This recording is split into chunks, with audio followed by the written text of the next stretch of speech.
Баршаңызға сәлем достар. Бүгін мен сіздермен үй жағдайында қолтықтағы жағымсыз, қолаңсыз иісті кетірудің 3 жолымен бөлісемін.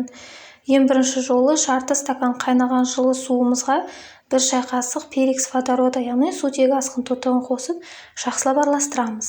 Жақсылап араластырып болғаннан кейін ватный диск немесе мақтамызды алып, осы суға малып алып, сығып қолтығымызды сүріп шығатын боламыз.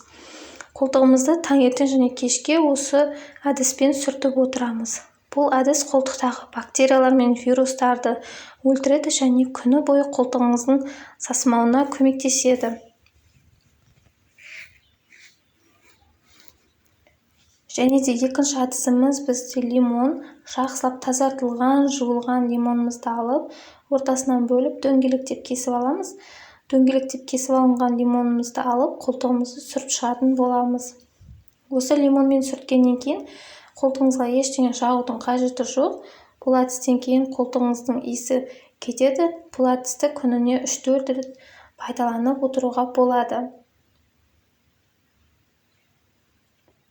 Және де бізде үшінші ең қарапайым әдісіміздің бірі 1 шай қасық ас содасын алып, ыдысымызға саламыз және үстінен 1 шай қасық суымызды қосып, екеуін жақсылап араластырамыз. Қоймалжың масса шығады. Осы қоймалжың массамызға ватный дискімізді немесе мақтамызды алып, осы қоймалжың массамызға малып алып, қолтығымызды сүртіп отыратын боламыз. Бұл әдісті пайдаланғаннан кейін қолтығыңыздың жағымсыз иісі сізді мүлдем мазаламайтын болады. Достар, егер менің осы видеом сіздерге пайдалы болып ұнаған болса, менің каналыма тіркеліп, лайк басып, қоңырауша белгісін басып қоюды ұмытпаңыздар.